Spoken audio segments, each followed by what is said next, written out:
मैं आपके गद्य खंड के तृतीय पाठ संपूर्ण क्रांति के जो लेखक है हमारे जयप्रकाश नारायण, उनके एक जीवनी भी देखेंगे ताकि इनसे संबंधित कोई भी आपसे ऑब्जेक्टिव टाइप क्वेश्चंस पूछा जाए आप बहुत ही आसानी से उसे बना पाएं। दोस्तों आपको पता होना चाहिए कि ज्यादातर जो प्रश्न आजकल पूछे जा रहे हैं ना, वो आपके कवि और लेखक परिचय से ही संबंधित होते हैं और थोड़ा सा आपके पाठ से संबंधित होते हैं। तो मिला जुला कर हमें कवि परिचय, लेखक परिचय और पाठ से संबंधित प्रश्नों को करना होगा। तो चलिए सबसे पहले हम लोग करते हैं गद्य खंड के तृतीय पाठ जो है हमारा संपूर्ण क्रांति, उसके जो हमारे लेखक हैं जिनका नाम है क्या भाई, जयप्रकाश नारायण, उनका एक संक्षिप्त जीवन परिचय देखते हैं और ये कह लीजिए ताकि इनसे कोई भी संबंधित प्रश्न छूट ना पाए। ठीक है जी। तो सबसे पहले आपसे प्रश्न पूछा जा रहा है कि संपूर्ण क्रांति के लेखक कौन है, तो हम लोग कहेंगे जयप्रकाश नारायण जी। और अगर बात किया जाए जयप्रकाश नारायण जी का जन्म के बारे में, तो जयप्रकाश नारायण का जन्म 11 अक्टूबर 1902 ईस्वी को हुआ था। कब हुआ था, तो जयप्रकाश नारायण का जन्म 11 अक्टूबर 1902 ईस्वी को हुआ था। कहां हुआ था, तो बिहार के सिताव दियारा गांव में, बिहार के सिताव दियारा गांव में इनका जन्म हुआ था। कब, 11 अक्टूबर 1902 ईस्वी को। अगर बात किया जाए निधन के बारे में, मृत्यु के बारे में, तो हम कह सकते हैं 8 अक्टूबर 1979 को, है ना, 8 अक्टूबर 1979 को लगभग 76 वर्षों के उपरांत पटना में उनका निधन हो गया। ठीक है जी, 76 वर्षों के उपरांत पटना में उनका निधन हो जाता है। अगर विचारधारा से देखा जाए तो हमारे जो जयप्रकाश नारायण जी थे, उनकी विचारधारा मार्क्सवादी और गांधीवादी जैसी थी। ठीक है जी, इनकी विचारधारा कैसी थी, तो मार्क्सवादी और गांधीवादी जैसी इनकी विचारधारा थी। ठीक है। अगर बात किया जाए इनके माता पिता के बारे में, तो इनके माता जी का नाम था फूल रानी देवी जी, है ना। बताइए जयप्रकाश नारायण जी की माता जी का नाम क्या है, तो फूल रानी देवी जी। और इनके पिताजी का नाम है हर्षु दयाल श्रीवास्तव, हर्षु दयाल श्रीवास्तव। आपसे प्रश्न पूछ लिया जाएगा कि बताइए हर्षु दयाल श्रीवास्तव किनके पिताजी हैं, तो कहेंगे जयप्रकाश नारायण जी। जयप्रकाश नारायण जी का पिता का नाम क्या है, हर्षु दयाल श्रीवास्तव। माता जी का नाम क्या है, फूल रानी देवी जी। ये कैसे विचारधारा के थे, तो मार्क्सवादी विचारधारा के थे, गांधीवादी विचारधारा के थे। इनका जन्म कब हुआ, तो 11 अक्टूबर 1902 ईस्वी को हुआ है। कहाँ हुआ है, तो बिहार के सिताव दियारा गांव में, है ना, सिताव दियारा गांव में। ठीक है जी। इनका निधन कब हुआ, 8 अक्टूबर 1979 को। कहाँ हुआ, पटना में। कितने वर्षों के उपरांत मृत्यु हुआ भाई, तो 76 वर्षों के उपरांत उनकी मृत्यु हुआ। ठीक है। चलिए अब इनके ना कुछ अन्य नाम भी है। अन्य नाम के मतलब कि जो उनका अपना खुद का नाम है, उसके अलावा भी लोग उन्हें अलग अलग नाम से भी पुकारते थे। जिसमें पहला है कि उन्हें जेपी का नाम से पुकारा जाता था। जयप्रकाश को जेपी बोलते थे लोग, है ना, जयप्रकाश को जेपी बोलते थे लोग, तो जेपी के नाम से पुकारा जाते थे। जयप्रकाश नारायण के नाम से पुकारा जाते थे। और तो और उन्हें लोक नायक की उपाधि भी दी गई थी। लोकनायक। आपसे प्रश्न पूछ लिया जाएगा कि कौन से लेखक को लोकनायक की उपाधि दी गई है ना, कौन से लेखक को लोकनायक की उपाधि दी गई है, तो कहेंगे जयप्रकाश नारायण को। इनकी पत्नी जी का नाम है प्रभावती देवी जी। प्रभावती देवी जी इनकी पत्नी जी का नाम है। धर्मपति का नाम क्या है, प्रभावती देवी। ठीक है जी।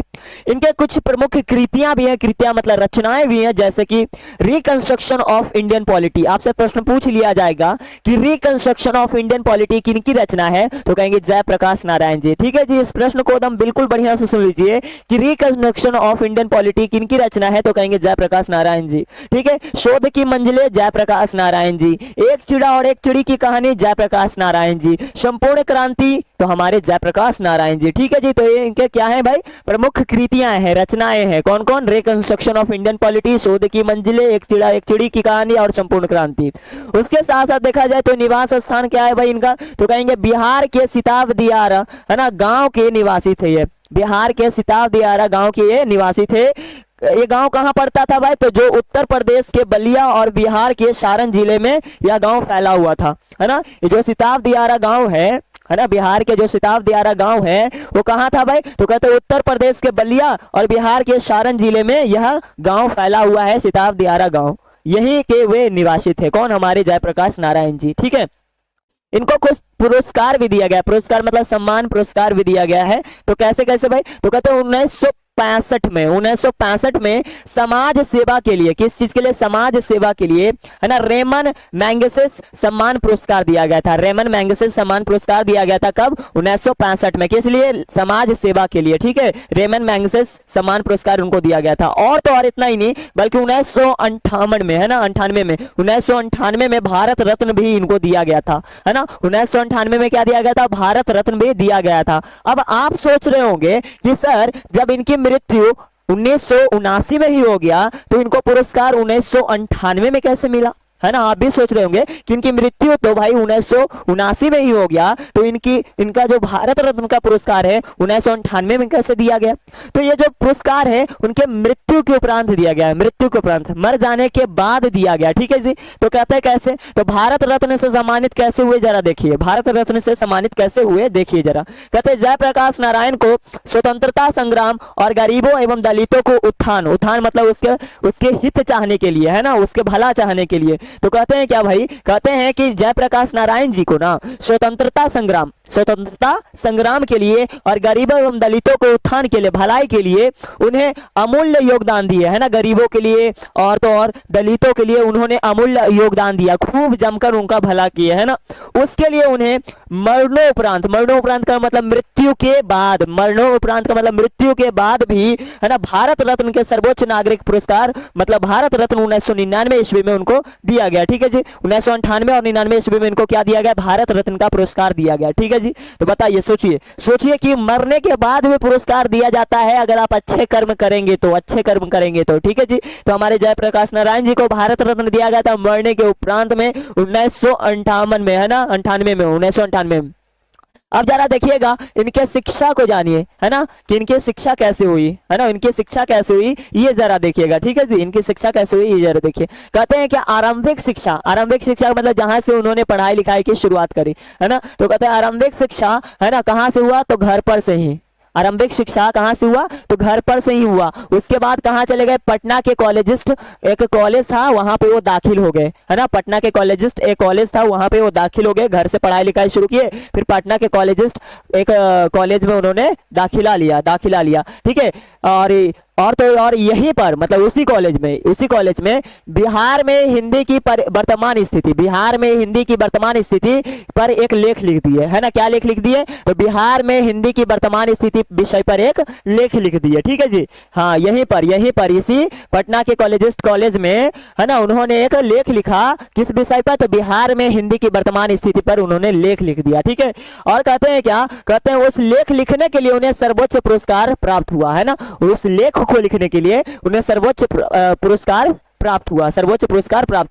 कहते हैं उसके बाद पटना कॉलेज में प्रवेश कर गए, मतलब पटना कॉलेज में उन्होंने एडमिशन ले लिया, है ना। और असहयोग आंदोलन के दौरान शिक्षा अधूरी छोड़नी पड़ी, मतलब असहयोग आंदोलन जो गांधी जी चलाए थे ना, तो असहयोग आंदोलन के, है ना, उसमें भाग लेने के लिए असहयोग आंदोलन के दौरान ना उनकी शिक्षा अधूरी छोड़नी पड़ी, है ना, अधूरा ही रहने दे दिया, अपनी शिक्षा को अधूरा छोड़ दिए, ठीक है। किस लिए? तो असहयोग आंदोलन के दौरान ना, है ना, उनकी शिक्षा जो अधूरी छूट गई, है ना, अधूरी छूट गई। कहते हैं कि 1922 ईस्वी में शिक्षा प्राप्ति के लिए अमेरिका गए, फिर कहां गए? तो फिर कहते हैं 1922 ईस्वी में शिक्षा प्राप्ति के लिए कहां चले गए? फिर अमेरिका चले गए, अमेरिका शिक्षा प्राप्ति के लिए, ठीक है। फिर कहते हैं वहां के बहुत बड़े बड़े यूनिवर्सिटीज में उन्होंने पढ़ाई करा, जैसे कैलिफोर्निया यूनिवर्सिटी में, है ना, बर्कले यूनिवर्सिटी में, विस्कॉन्सिन मेडिसन यूनिवर्सिटी में, ये बड़े बड़े यूनिवर्सिटी में उन्होंने बहुत ज्यादा पढ़ाई करा। यूनिवर्सिटी मतलब विश्वविद्यालय को कहते हैं, तो बड़े बड़े यूनिवर्सिटी में उन्होंने पढ़ाई करा। और कहाँ चले गए थे? 1922 में अमेरिका चले गए थे शिक्षा प्राप्त करने के लिए। वहां पे बड़े बड़े यूनिवर्सिटी में क्या किए? पढ़ाई की, अध्ययन का काम किए, है ना। फिर कहते हैं क्या कि मार्क्सवाद और समाजवाद की शिक्षा यही ग्रहण किए थे, मतलब यही सभी यूनिवर्सिटीज में, है ना, बड़े बड़े यही सभी यूनिवर्सिटीज में वहां पे मार्क्सवाद और समाजवाद की शिक्षा ग्रहण किए थे, शिक्षा प्राप्त किए थे, ठीक है जी। फिर कहते हैं क्या कि माँ की अस्वस्थता का मतलब कि उनकी स्वास्थ्य अच्छा नहीं रहने के कारण, उनकी माँ की स्वास्थ्य अच्छा ना रहने के कारण वो अपना पीएचडी नहीं कर पाए और देश वापस लौट आए, ठीक है जी। माँ के स्वास्थ्य अच्छा ना रहने के कारण जयप्रकाश नारायण जी अपनी पीएचडी छोड़ दिए और फिर अपना देश वापस लौट आए, ठीक है जी, अपना देश वापस लौट आए। फिर कहते हैं क्या कि संपूर्ण क्रांति की शुरुआत कैसे हुई ये बताइए। जो आप पाठ पढ़ने जा रहे हैं ना, जो आप पाठ पढ़ने जा रहे हैं संपूर्ण क्रांति, तो संपूर्ण क्रांति की शुरुआत किस प्रकार हुई ये जरा बताइए। संपूर्ण क्रांति की शुरुआत किस प्रकार हुई ये जरा बताइए। तो कहते हैं क्या, इलाहाबाद उच्च न्यायालय द्वारा चुनावी कानूनों के उल्लंघन का दोषी पाए जाने के कारण, है ना, उन्हें इंदिरा गांधी शासन के खिलाफ आंदोलन का नेतृत्व किया। कहते हैं क्या भाई कि संपूर्ण क्रांति की शुरुआत कैसे हुआ, जरा ये देखिए। कहते हैं क्या कि एक बारी क्या हुआ, एक बारी कि इलाहाबाद उच्च न्यायालय मतलब हाई कोर्ट, इलाहाबाद के जो हाई कोर्ट था ना, इलाहाबाद के जो हाई कोर्ट था, वो चुनावी कानूनों के उल्लंघन करने के लिए, मतलब चुनाव के दौरान कुछ ऐसे कानून थे उसके उल्लंघन कर दिए थे, उल्लंघन मतलब तोड़ दिए थे ना, उस कानून को तोड़ दिए थे, उसी में वो दोषी पाए गए। दोषी पाने के कारण उन्हें इंदिरा गांधी के शासन में, है ना, उन्हें इंदिरा गांधी के शासन में, है ना, क्या कर दिया गया कि इंदिरा गांधी के शासन के खिलाफ आंदोलन के वो नेतृत्व करना शुरू कर दिए। इंदिरा गांधी के शासन के खिलाफ उन्होंने आंदोलन करने का नेतृत्व करना शुरू कर दिए। फिर क्या, वक्त गुजरते गुजरते आ गया 1974 ईस्वी। 1974 ईस्वी में सामाजिक परिवर्तन के एक कार्यक्रम की वकालत, जिसे संपूर्ण क्रांति कहा गया। मतलब फिर कहते हैं 1974 ईस्वी में ना, 1974 ईस्वी में सामाजिक परिवर्तन लाने के लिए, सामाजिक परिवर्तन लाने के लिए एक कार्यक्रम चलाएं, है ना, एक वकालत की, एक आवाज उठाएं, और जिसका नाम दे दिया संपूर्ण क्रांति, जिसका नाम दे दिया संपूर्ण क्रांति। तो यही से संपूर्ण क्रांति की शुरुआत होती है। यह सार्वजनिक जीवन में भ्रष्टाचार के खिलाफ एक क्रांति था। यह सार्वजनिक जीवन में, है ना, भ्रष्टाचार के खिलाफ एक क्या था भाई, आंदोलन था। ठीक है ना जी, ये सार्वजनिक जीवन में भ्रष्टाचार के खिलाफ एक प्रकार के आंदोलन था, एक क्रांति थी। कैसी क्रांति? तो संपूर्ण क्रांति थी, संपूर्ण क्रांति थी। ठीक है, कहते हैं संपूर्ण क्रांति में राजनीतिक, आर्थिक, सामाजिक, सांस्कृतिक, बौद्धिक, शैक्षणिक और आध्यात्मिक, ये 7 ऐसे क्रांति शामिल थे। इसमें कितने क्रांति शामिल थे? तो संपूर्ण क्रांति में 7 ऐसे क्रांति शामिल थे। संपूर्ण क्रांति में कितने क्रांति शामिल थे? 7 क्रांति शामिल थे। पहला था राजनीतिक क्रांति, है ना, आर्थिक क्रांति, सामाजिक क्रांति, सांस्कृतिक क्रांति, बौद्धिक क्रांति और शैक्षणिक क्रांति और आध्यात्मिक क्रांति। ये 7 ऐसे क्रांति इसमें शामिल थे। किसमें भाई? तो संपूर्ण क्रांति में। संपूर्ण क्रांति में 7 क्रांति शामिल थे। ठीक है, कहते हैं इसका उद्देश्य यही था कि मौजूदा जो भी हमारा समाज है उसमें बदलाव लाना, है ना, जो भी हमारा समाज है उसमें कुछ बदलाव लाना, कुछ परिवर्तन लाना, है ना, जो भी सर्वोदय मतलब कि जो भी हमारे गांधीवादी दर्शन को मानते थे, है ना, उनके लिए प्रगति की ओर बढ़ना, है ना, उनके आदर्शों को अनुरूप हो, मतलब उनको गांधीवादी को बढ़ावा दिया जाए, गांधी जी के विचारों को माना जाए, है ना, ये जितने भी राजनीतिक, आर्थिक, सामाजिक, सांस्कृतिक, बौद्धिक, शैक्षणिक, आध्यात्मिक चीजें हैं उसको बढ़ावा दिया जाए, है ना। हाँ, अब देखिएगा आगे कहते हैं क्या कि अब कुछ ऐसी बातें, जयप्रकाश नारायण से संबंधित कुछ ऐसी बातें जो क्या है भाई, तो स्वतंत्रता संग्राम के योगदान है। मतलब स्वतंत्रता संग्राम में जयप्रकाश नारायण ने क्या क्या योगदान दिया, है ना, स्वतंत्रता संग्राम के दौरान उन्होंने क्या क्या योगदान दिया, कुछ इस प्रकार की बातें हैं। और तो और स्वतंत्रता संग्राम के बाद की उनकी क्या भूमिका रही, कुछ इस प्रकार की बातें हैं, तो उसको भी जरा जान लीजिए। अब इतना डिटेल्ड में इसलिए चल रहा हूं क्योंकि आजकल लेखक और कवि परिचय से ही प्रश्न पूछ लिया जाता है। और अगर मान के चलिए कि आप जयप्रकाश नारायण के संपूर्ण क्रांति को पढ़ रहे हैं और इस तरह से प्रश्न ना पूछा जाए, ऐसा हो सकता है क्या? नहीं, बिल्कुल प्रश्न पूछेगा ही पूछेगा। ठीक है, तो आपको बिल्कुल डिटेल में चीजों को समझते हुए चलना है। अब देखिए कुछ ऐसी बातें पढ़ते हैं जो स्वतंत्रता संग्राम के उनके अपने आप में योगदान रहे हैं। तो क्या रहे जरा देखिए, कहते हैं कि वर्ष 1929 में, वर्ष 1929 में वह भारतीय राष्ट्रीय कांग्रेस में शामिल हो गए, है ना, भारतीय राष्ट्रीय कांग्रेस में क्या हो गए? शामिल हो गए। ठीक है जी, भारतीय राष्ट्रीय कांग्रेस में उन्होंने शामिल ले लिया, दाखिला ले लिया। कब? 1929 ईस्वी में। फिर कहता है वक्त गुजरते गुजरते आ गया वर्ष 1932, वक्त गुजरते आ गया वर्ष 1932। वर्ष 1932 ईस्वी में उन्होंने सविनय अवज्ञा आंदोलन में भाग लेने के कारण 1 वर्ष के लिए जेल भी जाना पड़ा, है ना, उन्हें जेल जाना पड़ा। किस लिए जेल जाना पड़ा? तो सविनय अवज्ञा आंदोलन के में भाग लेने के कारण, है ना, सविनय अवज्ञा आंदोलन में भाग लेने के कारण जयप्रकाश नारायण को 1932 ईस्वी में, है ना, जेल में डाल दिया गया, है ना। किसमें? जेल में डाल दिया गया। कब डाल दिया गया? 1932 ईस्वी में। किस लिए डाल दिया गया? सविनय अवज्ञा आंदोलन में शामिल होने के लिए उन्हें जेल में डाल दिया गया। कब? 1932 ईस्वी में। ठीक है, फिर कहते हैं वक्त गुजरते गुजरते आ गया 1939 ईस्वी। अब 1939 ईस्वी में क्या हुआ कि द्वितीय विश्व युद्ध में ब्रिटेन की ओर से, द्वितीय विश्व युद्ध में ब्रिटेन की ओर से, किसकी ओर से? ब्रिटेन की ओर से भारतीय सिपाहियों की भागीदारी लेने के विरोध में, है ना, उन्हें फिर से जेल में डाल दिया गया। मतलब हुआ क्या कि जब द्वितीय विश्व युद्ध शुरुआत हुआ तो वहां पे ब्रिटेन की ओर से ना भारतीय सिपाही चले गए थे, भारतीय सिपाही लड़ने के लिए चले गए थे। अब क्या हुआ कि जयप्रकाश नारायण जी उसके खिलाफ आंदोलन कर दिए, है ना, कि हमारे भारतीय सिपाही लोग ब्रिटेन की ओर से क्यों जाएंगे विश्व युद्ध में भाई, द्वितीय विश्व युद्ध में हमारे भारतीय सिपाही ब्रिटेन की ओर से क्यों लड़ने जाएंगे। तो इसके लिए वो विरोध किए, और विरोध किए तो फिर से इन्हें जेल में डाल दिया गया। लेकिन कहते हैं डाल दिया गया तो लेकिन वो वहां से बच निकले, है ना, वो वहां से बच निकले, मतलब फरार हो गए, ठीक है, फरार हो गए। फिर उन्होंने कांग्रेस सोशलिस्ट पार्टी, है ना, कांग्रेस सोशलिस्ट पार्टी 1934 ईस्वी के में गठन के महत्वपूर्ण भूमिका निभाई। मतलब कि कहते हैं कि 1934 ईस्वी में ना एक पार्टी का गठन किए, 1934 ईस्वी में एक पार्टी का गठन किया जिसका नाम था कांग्रेस सोशलिस्ट पार्टी, है ना, कांग्रेस सोशलिस्ट पार्टी का गठन किया कब किया, 1934 ईस्वी में, ठीक है, महत्वपूर्ण भूमिका उसमें निभाए, ठीक है ना। अब देखिए कुछ ऐसे बातें जो कहते हैं स्वतंत्रता के बाद की भूमिका, मतलब आजादी की बाद की भूमिका उनकी क्या रही, अब वो जानते हैं, ठीक है, आजादी की बाद की भूमिका क्या रही वो जानते हैं। कहते हैं वर्ष 1948 में, वर्ष 1948 में उन्होंने कांग्रेस पार्टी छोड़ दी है। कब छोड़ दिए भाई कांग्रेस पार्टी को, तो कांग्रेस पार्टी को छोड़ दिया 1948 ईस्वी में, वर्ष 1948 ईस्वी में उन्होंने कांग्रेस पार्टी को छोड़ दिया और कांग्रेस के विरोधी अभियान शुरू कर दिया, कांग्रेस के विरोधी अभियान। क्योंकि जब कांग्रेस पार्टी को छोड़े 1948 ईस्वी में तो फिर एक विरोधी कांग्रेस विरोधी अभियान की शुरुआत कर दी है ताकि सभी लोग उसका विरोध कर सके, है ना। फिर कहते हैं वर्ष 1952 जब आया, वर्ष 1952 जब आया तो उन्होंने प्रजा सोशलिस्ट पार्टी मतलब पीएसपी का गठन किया, मतलब एक पार्टी और गठन किया। कब गठन किया भाई, तो वर्ष 1952 ईस्वी में, तो वर्ष 1952 ईस्वी में, है ना, प्रजा सोशलिस्ट पार्टी पीएसपी का गठन वो कर दिया, ठीक है ना जी। फिर कहते हैं 1954 ईस्वी जब आया, 1954 ईस्वी जब आया तो उन्होंने अपने जीवन में विनोबा भावे के भूदान यज्ञ आंदोलन को समर्पित हो गए, है ना। कहते हैं कि एक आंदोलन में वो समर्पित हुए अपने आप में। कब भाई, तो 1954 जब आया, 1954 जब आया तो अपना जीवन विनोबा भावे के भूदान यज्ञ आंदोलन में वो समर्पित हो गए, भूदान यज्ञ आंदोलन में वो समर्पित हो गए। कब, 1954 ईस्वी में, 1954 में। कहते हैं इस आंदोलन के तहत उनकी मांग क्या थी भाई, तो मांग थी भूमिहीनों के भूमि पूर्ण वितरण हो। भूमिहीनों को भूमि पूर्ण वितरण का मतलब जिसके पास भूमि नहीं है, भूमिहीन का मतलब जिसके पास जमीन उमीन नहीं है, भूमिहीन है वो, एक भी जमीन नहीं, उनके पास भूमि पूर्ण वितरण हो, मतलब फिर से उनको जमीन दिया जाए। जिनके पास भूमि नहीं है उनको फिर से जमीन दिया जाए, भूमि दिया जाए, है ना। इस आंदोलन का यही एक मायने निकलता था। इस आंदोलन का क्या मायने निकलता था, भूदान यज्ञ आंदोलन का मायने क्या निकलता था, तो भूदान यज्ञ आंदोलन का मायने निकलता था कि जिनके पास भूमि नहीं है, वो भूमिहीन है, उनको भूमि दिया जाए, भूमि दिया जाए। फिर वक्त गुजरते गुजरते आ गया कब, 1959,